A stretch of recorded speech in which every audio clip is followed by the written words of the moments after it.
I did not, I will admit, but it's something I should have done because it really does help the material to stick in your mind.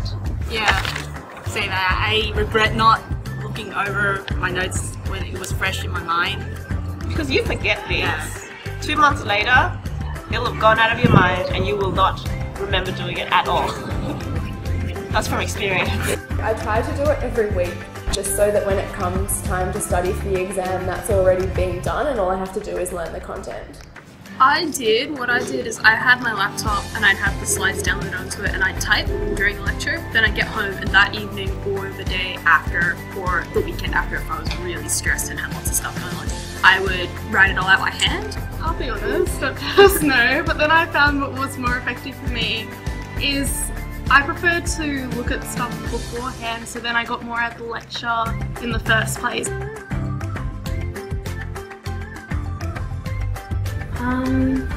Well, I would get all of my lecture notes on that topic and put them all together, and then I would go through each lecture and summarise them, and then kind of get an overall idea of that, and then if I didn't get a part of that, I'd go to the textbook or ask someone to explain it. I mainly used my notes because I took the time to write lots of notes as I was going through, but I also found that the textbooks were really good as just sort of getting a second opinion on whatever you were doing. I like to use YouTube to go over concepts. Crash Course, use Crash Course. Generally, I spent like specific afternoons on some subjects. Like I would label it in my journal, my like yearly journal. Like today, revise biology, and then maybe the next day, today revise history, rather than doing it all in the one afternoon. You'll just confuse yourself and overwhelm yourself.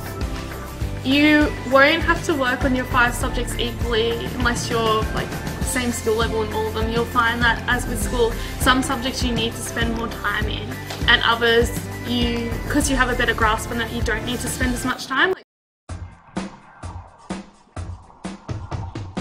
The biggest difference between high school and university, which I struggled with, was the sheer amount of information that they threw at us right from the first week of uni.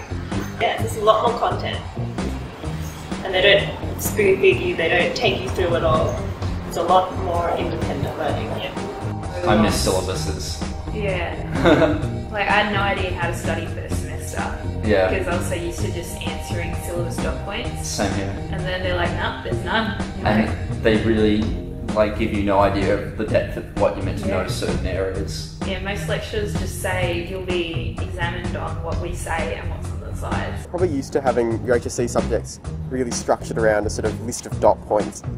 You may find that that's not really there in such a, like a structured form for your university courses, and you generally tend to have to then more just rely on what's being covered in your lecture notes. Another thing is to consult your unit study outline, which is a document which the unit study coordinator should publish for each unit, which sort of describes like the main objectives of the unit, and that might have a bit more of a structured form or an outline which tells you what kind of topics you have to cover.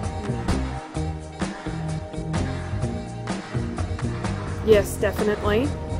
In the HSC, I felt like every day was, just you had to study. It was like so much pressure. Yeah. Like it was constant studying, constant writing down notes and rewriting notes, and maybe answering essay questions. But university is a lot more flexible, and you tend to change your habits when it comes to studying.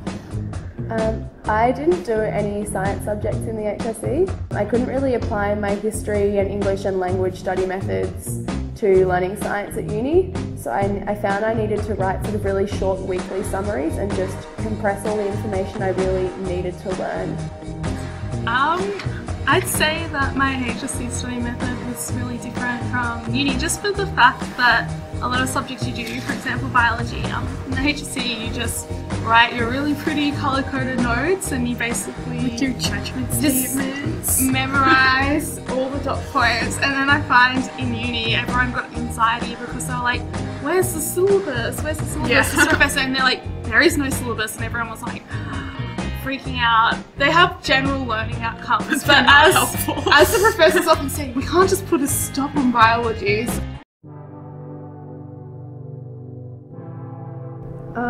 I was in college for first year, and it was a small college, but there were always 2 or 3 of us that would study together.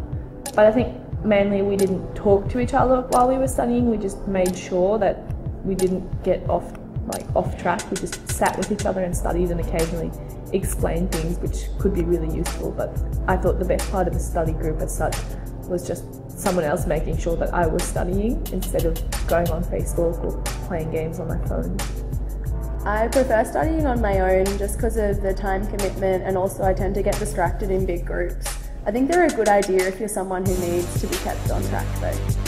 I was mainly focused on independent study, but a lot of my subjects had a sort of compulsory study groups where like you were put into a group assessment task, or you, for example, your lab partners. Yeah. You end up maybe adding them on Facebook or got them on your mobile, and you end up texting them anyway. You know, help me out with this, or do you know the answer to this, blah blah blah, that sort of stuff. Wasted less time on stressing out, and just learned to get down to work. I think I might need to be a little bit more strict with myself and not start studying the week before StuBac, but actually sit down and revise my lecture notes every night if possible, or every Friday or something. I think like focusing your attention equally, almost like the bigger assessments you put more work into than like a 3%er. Oh, I would definitely start studying sooner. Yeah, I would try to keep up to date and write notes consistently throughout semester so that it doesn't pile up by the end of week 13. But it's hard to have that motivation.